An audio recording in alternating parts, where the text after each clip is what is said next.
आपके यहां कल एक हत्या हो गई बेटी की, विभत्स तरीके से हत्या हुई। उसके बाद क्या निकला? Candle march. एक तो मुझे समझ में नहीं आ रहा है ये कैंडल मार्च की प्रथा शुरू कब हुई? अरे जब गुस्से में हो तो शक्ति मार्च करो, गदा मार्च करो, भाला मार्च करो, लाठी मार्च करो, तलवार मार्च करो, कैंडल मार्च।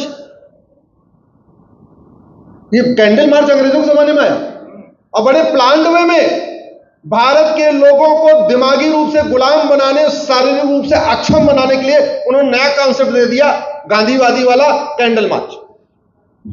कैंडल मार्च से न्याय मिलेगा क्या? कैंडल मार्च से न्याय मिलता है क्या? आज तक किसी कैंडल मार्च से न्याय मिला क्या? 10 साल पहले लखनऊ में कमलेश तिवारी की विभत्स हत्या हुई थी, गला काट काट के, खूब कैंडल मार्च हुआ, न्याय मिला क्या? अभी 2 साल पहले उदयपुर में कन्हैया लाल दर्जी गला काट काट के हत्या हुई, खूब कैंडल मार्च हुआ, न्याय मिला क्या? मिल ही नहीं सकता।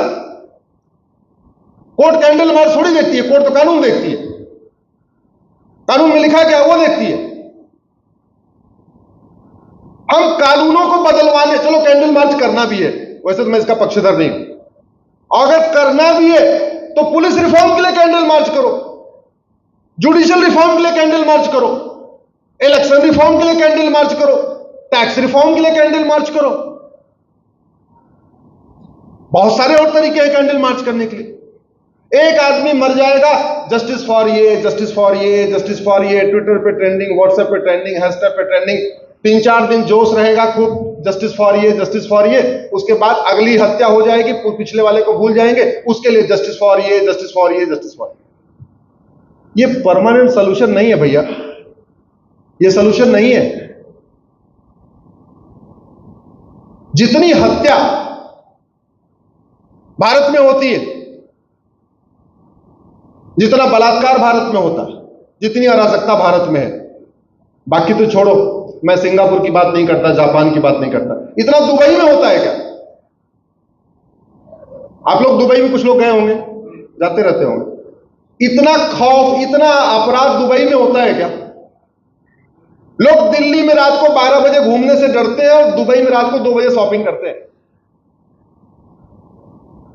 50 साल पहले दुबई रेगिस्तान था, कुछ था ही नहीं, कैसे बढ़ गया? कठोर कानून बनाया, कानून का खौफ पैदा कर दिया, लोगों के अंदर से डर निकाल दिया। कोई भी आओ, धंधा व्यापार करो, कोई भी आओ रहो, जो तुम्हारे साथ गड़बड़ी करेगा उससे हम निपट लेंगे। ये होता है शासन, ये होता है कानून, ये होता है सरकार।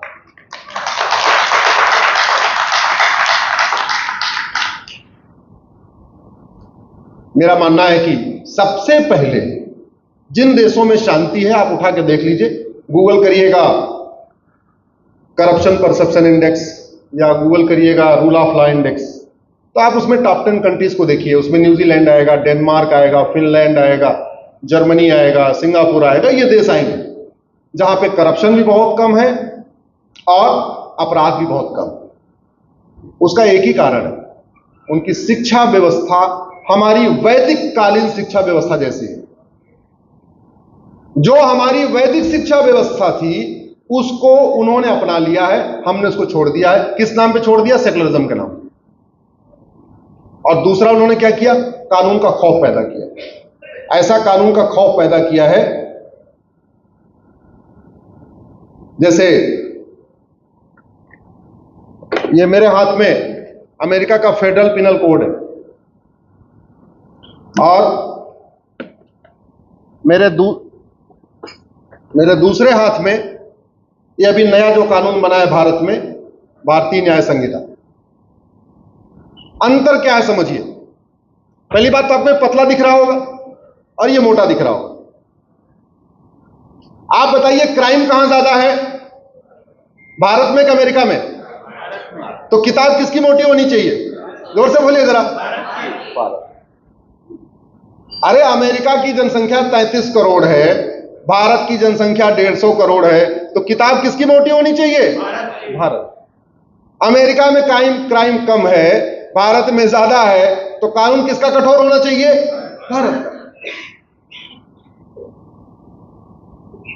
हमारे इसमें मर्डर की एक धारा है। मतलब हमारे पूर्वांचल में कहावत है, 7 धान 22 पसेरी।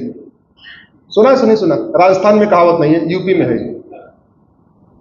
मतलब कैसा भी मर्डर कर दो, रोड रेज में मर्डर कर दो, गला दबा के मार दो, एक घूसा मार दो, 2 गोली मार दो, गला रेत रेत के मारो, 35 टुकड़े करके मारो, 50 टुकड़े करके मारो, जैसे भी मारो, धारा एक क्या है?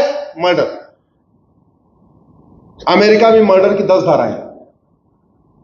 किलिंग अलग है, मर्डर अलग है, बुचरिंग अलग है, मैनस्लॉटर अलग है, हेट क्राइम अलग है, जेनोसाइड अलग है।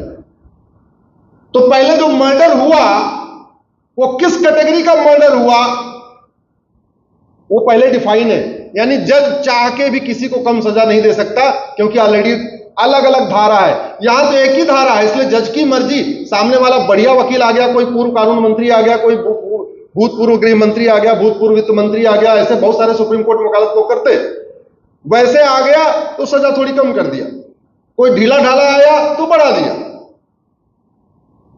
अमेरिका में आप जज चाह के भी कुछ नहीं कर सकते, क्योंकि सबकी अलग अलग धारा।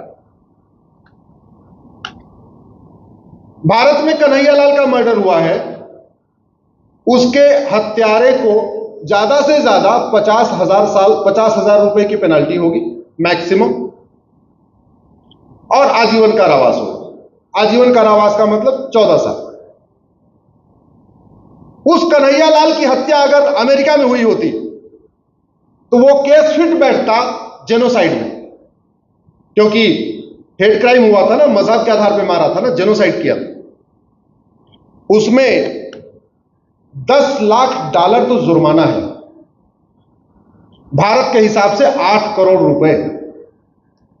चैप्टर नंबर 50 जेनोसाइड इसमें है। अगर 3 लोगों ने मारा तो तीनों लोगों पे पहले $10 लाख जुर्माना, यानी 8 करोड़ का जुर्माना, और सरकार वो 24 करोड़ रुपए उससे वसूल के कन्हैयालाल के परिवार को दे देगी, और अंतिम सांस तक आजीवन कारावास, अंतिम सांस तक जेल। इसलिए आपको अमेरिका में कभी कन्हैयालाल जैसा मर्डर नहीं मिलेगा, कभी आपको कमलेश तिवारी जैसा मर्डर नहीं मिलेगा, कभी सरतन से जुदा करना, क्योंकि वो आजीवन कारावास जो देते हैं, ऐसी पेनाल्टी रखना है कि पूरे खानदान की प्रॉपर्टी बिक जाए तब भी ना पूरी हो।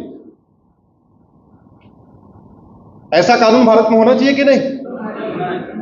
हमारे एक मित्र बैठे हैं, ऋषि बागड़ी जी बैठे हैं, ट्विटर पे बहुत अच्छा लिखते रहते हैं, मैं बहुत कुछ सीखता रहता हूं। ऐसी बातें उठाइए ऋषि जी।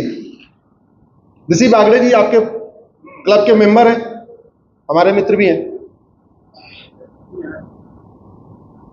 अब ये बताइए, दूसरा, ये मोटा है और ये पतला कैसे है, इसका दूसरा एग्जांपल देता हूं। सोशल मीडिया के लिए बहुत खास मैं जानकारियां दे रहा हूं। भारत में अपराध होता है तो आप कहां जाते हैं? थाने जाते हैं ना। आपका एफआईआर कौन लिखता है? हवलदार। हवलदार कितना पढ़ा लिखा होता है? 10वीं या 12वीं। अब 10वीं 12वीं पास आदमी के पास आपने अपनी शिकायत कर दिया, उसको एफआईआर लिखना है। अब हमारे देश में क्या है?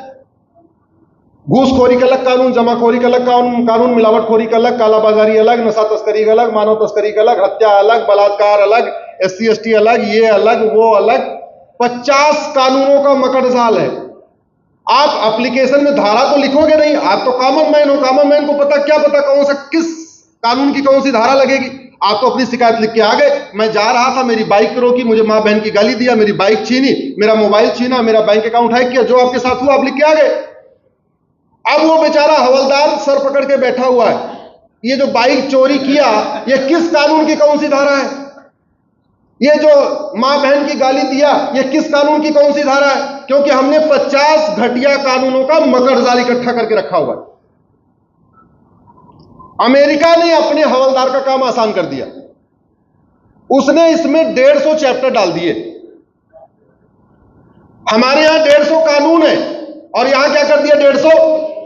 उसको एक ही किताब रखनी है, और बार बार इंडेक्स में जाना है। Chapter number 11A child crime, chapter number 11B chemical weapon, chapter number 12 civil disorder, ऐसे वो इंडेक्स खोलेगा। आपको दिख रहा ना इंडेक्स?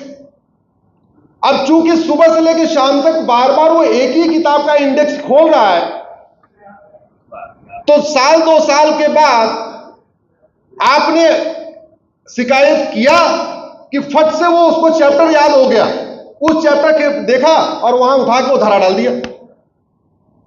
अब जब आपकी FIR अच्छी हो गई तो आपकी जांच भी अच्छी होगी, आपकी जांच अच्छी हो गई तो आपका ट्रायल भी अच्छा चलेगा। तो हवलदार के लिए भी ये कानून अच्छा है, इंस्पेक्टर जांच करने वाले के लिए भी ये कानून अच्छा है, सरकारी वकील के लिए भी कोर्ट एक ही किताब लेके जाना है, जज साहब को भी एक ही किताब खोलना है। तो सिस्टम कौन सा अच्छा है?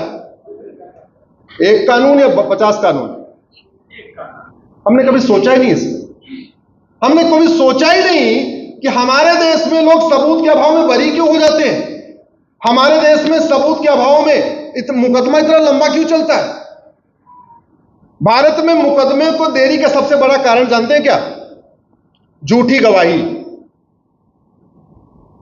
मुकदमों के बहुत बड़े बर्डन का कारण क्या है? झूठी शिकायत, झूठा हलफनामा, झूठा एफिडेविट, झूठी जांच। हमारे देश में झूठी शिकायत करना अपराध नहीं है, झूठा FIR लिखना अपराध नहीं है, झूठी जांच करना कोई सीरियस क्राइम नहीं है, झूठा एफिडेविट देना कोई सीरियस क्राइम नहीं है। बाकी तो छोड़ो, जज का गलत फैसला देना भी कोई अपराध नहीं। पुलिस झूठी चार्जशीट फाइल कर दे तो आपको सबूत के अभाव में बरी तो कर दिया जाएगा, लेकिन जिसने झूठी जांच किया उसको कोई दंड नहीं मिलेगा। डिस्ट्रिक्ट कोर्ट का जज पैसा लेके आपको सजा दे दे, हाई कोर्ट वाला आपको बरी तो कर देगा, लेकिन डिस्ट्रिक्ट कोर्ट वाले जज को कुछ होगा नहीं। यह समस्या है। हमारे देश में झूठ बोलना पाप तो है, लेकिन झूठ बोलना अपराध नहीं। दुनिया के बाकी देशों में झूठ बोलना पाप हो चाहे ना हो, झूठ बोलना बहुत सीरियस क्राइम है। और हमारे यहां केवल पाप है इसलिए पाप चल रहा है, वहां कानून कठोर है इसलिए पाप नहीं चल रहा है।